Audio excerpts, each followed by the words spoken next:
Hello, my name is Rich Howard, owner of Architectural Builder Supply. This video is to bring you a closer look at the Bommer number 5050-450G2-652. This is a hinge. It's a somewhat unusual hinge. From back here, it doesn't look too unusual. But it is. This is what's called a slip-in hinge. You can tell that it's unusual when you bring the leaves parallel to each other. They have a large gap between the two leaves. Okay, so what is a slip-in hinge? It's a G2, in fact. From what I understand, in the 1960s, it was very common in construction in aluminum storefront, in the face of the jamb and in the edge of the door, to have a slot cut out where you inserted the hinge leaf into that slot. In the rabbet, you already have the 4 holes that have been drilled and countersunk as much as possible. And then you attach the screw through the jamb into the tapped leaf of the hinge, making it a slip-in hinge. This is a G2, meaning that both leaves are drilled and tapped, so both the door and the frame are going to have a slot in it. Okay? It's exactly what this is. You can get one leaf drilled and tapped, the other leaf standard. More common, in my opinion, to have a slip-in hinge of only one leaf as the slip-in option. And the 5050 tells us many things about this hinge. It tells us that it is a 5-knuckle hinge. It tells us it's plain bearing. That does indeed make this a bit less common in the sense that it is not ball bearing. I would really expect the client to have ordered a ball bearing hinge in this application. Plain bearing is less expensive.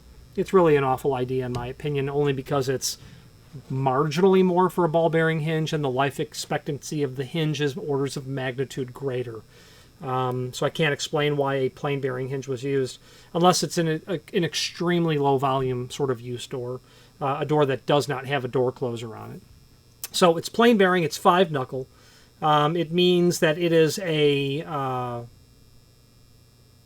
steel-based hinge. It does mean that. That hinge is made of steel. That's buried in the part number. It also tells us that it is a slip-in hinge. Moving forward, the 450 in the part number tells us it's 4.5 inch tall and 4.5 inch wide. The height is the first dimension on hinges like this.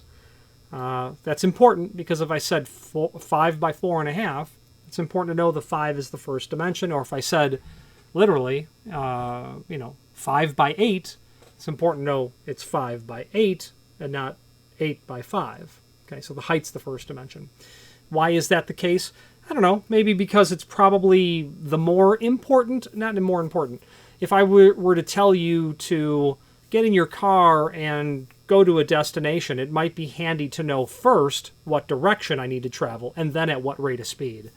So go 55 miles an hour north. Okay, that's great. Tell me north first. And I think that's why the height comes first. It's just the one you want to hear first. It tells you a lot more about the application potential by hearing the height of the hinge first. If someone's telling me it's an 1 3/4 thick door with a 6 inch tall hinge, I have automatically excluded a lot of possibilities that would never use a 6 inch tall hinge. Very heavy, very wide, very high volume use, things of that nature. Okay. The 652 in the part number, that means two things. It's made of steel, as we demonstrated earlier, and that it is in a satin chrome type finish. The other thing that makes this a bit unusual in my estimation is that it is a removable pin hinge. That hinge barrel can be easily tapped out of there by using a center punch. In aluminum doors, they very often swing out because they're exterior doors on places where you might need emergency egress hardware, depending on the occupancy type. So the fact that it's not security pin, tells me that this must be some unusual application where you've got really old aluminum storefront doors on a low volume use application that is no security over it whatsoever. The I don't have anyone that I've sold this to doing new construction at all. The only time I've sold a slip-in hinge is when someone is literally retrofitting existing material. This is going to include machine screws, thread forming number 12, 24 flat undercut head Phillips drive screws. You would not get wood screws with this. There would be no function of a slip-in style hinge when it comes to a wood door or wood frame application. Let's switch to the screen view now and let's take a look at all of the supporting documentation. If you are enjoying this video, please click thumbs up or like, and also please consider subscribing to our channel. Let's move on to the rest of the video. Here is the hinge that we are looking at, and let's take a look at some photos we have down below. This is what the box looks like. There's your hinge. Doesn't look too unusual here, but a trained eye is going to notice the lack of countersinks in those leaves.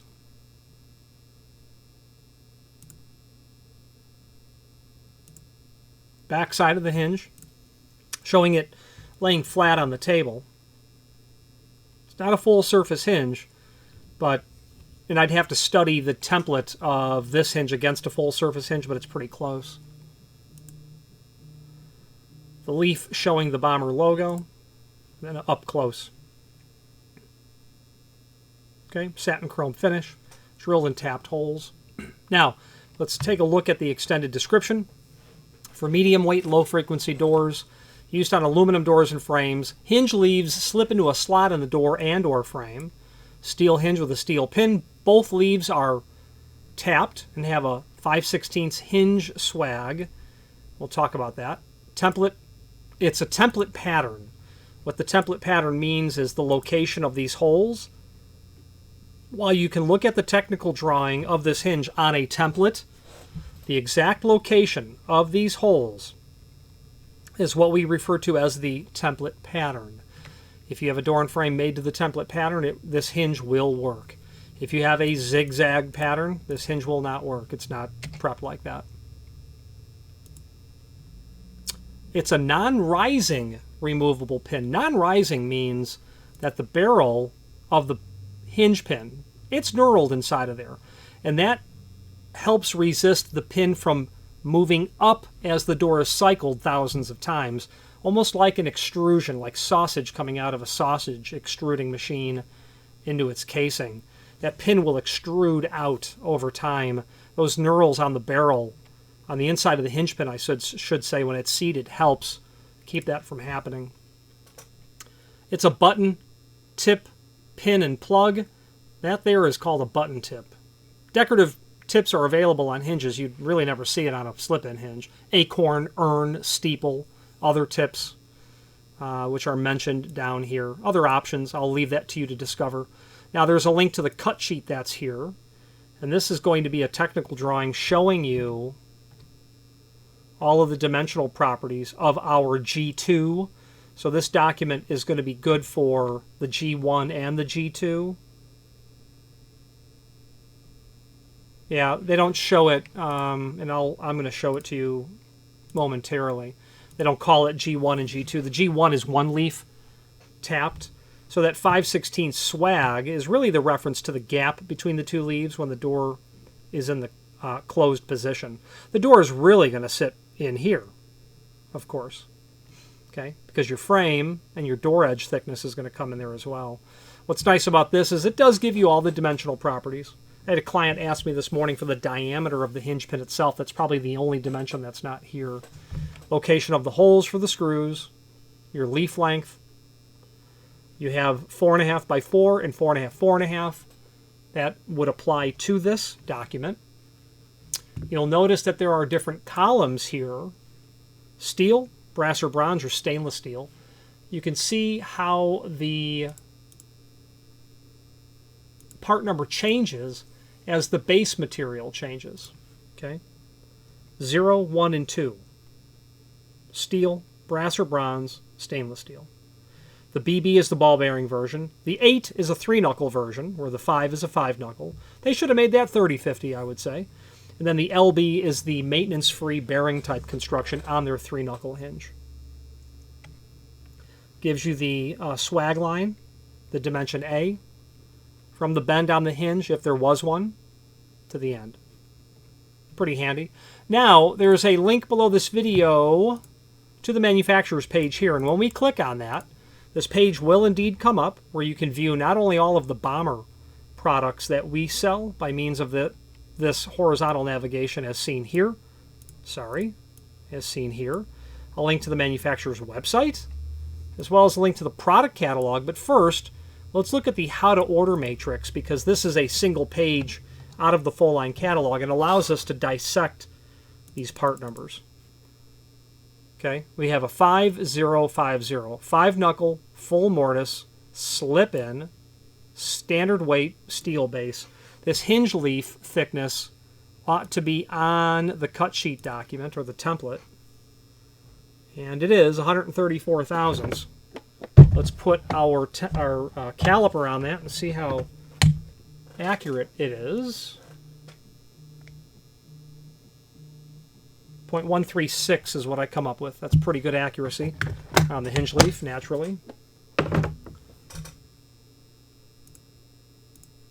Okay. Then we have 450. That means 4.5, 4.5.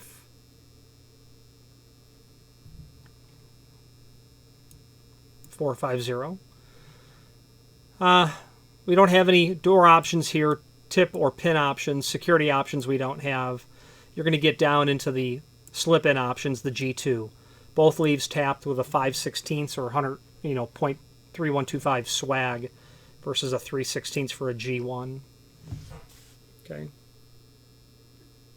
The hinge is not handed. If it's one leaf swagged, you can obviously flip it over. You're going to want to reverse your hinge pins if you don't want the hole of the button being on the side facing towards the top of the door.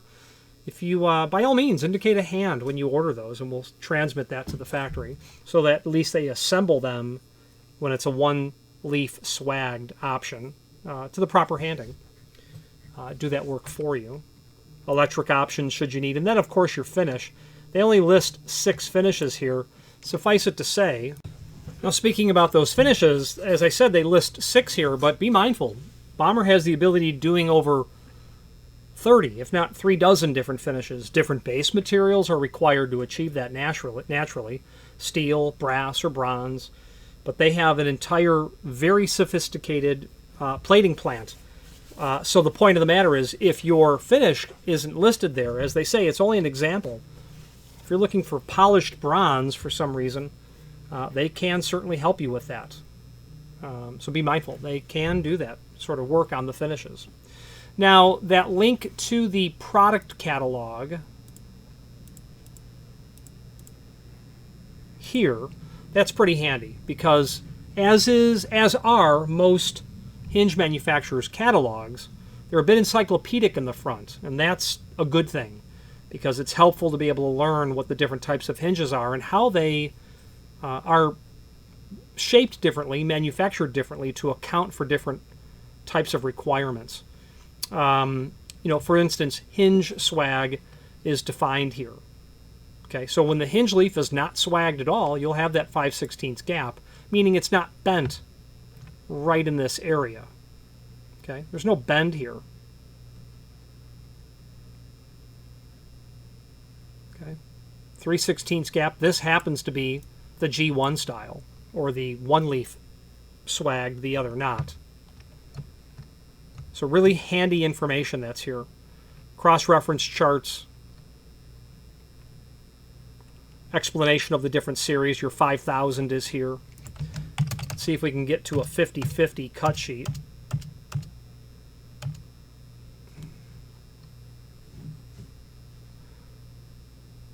Right there, 50/50. Here's your cut sheet on this item.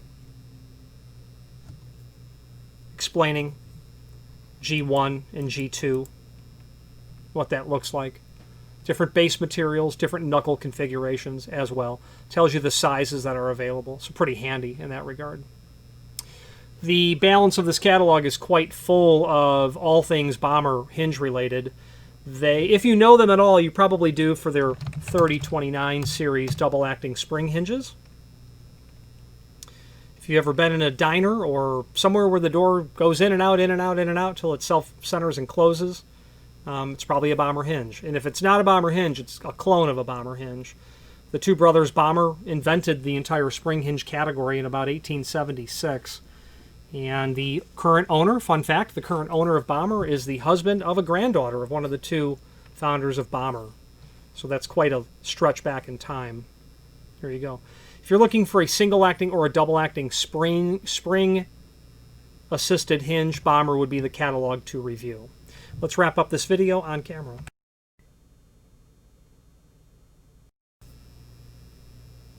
Okay, in conclusion, this is what a G2 or a slip-in hinge looks like.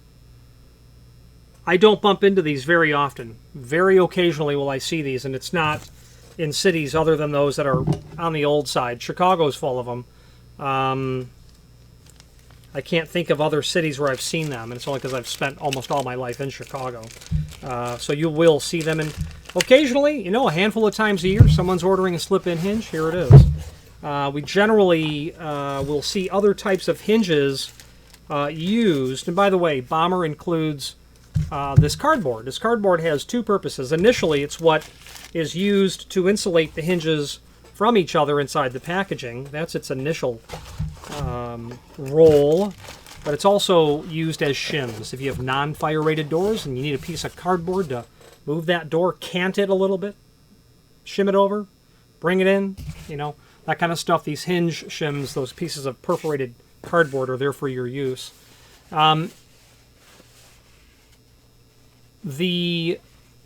What I was saying was the use of these hinges in anything other than retrofit, I'm unfamiliar with. I don't know of any manufacturer who's currently making a slip-in style product. But given the fact that those doors and frames are out there and we only sell a handful of them, must be a pretty solid, you know, nature by which to hang a door and frame. The name Bommer is synonymous with all things hinge related, spring hinges especially. Right above their logo, if you recall, it said Made in USA on the hinge. That's a fact that Bommer is quite proud of, as am I to represent them. If you have any questions on the 5050-450 G2 and a 652 or any other Bommer product, please feel free to reach out to us. And thank you. Again, thank you for watching, and if you've enjoyed this video, please click thumbs up, please subscribe, and maybe even send the video to someone that you know. Thank you.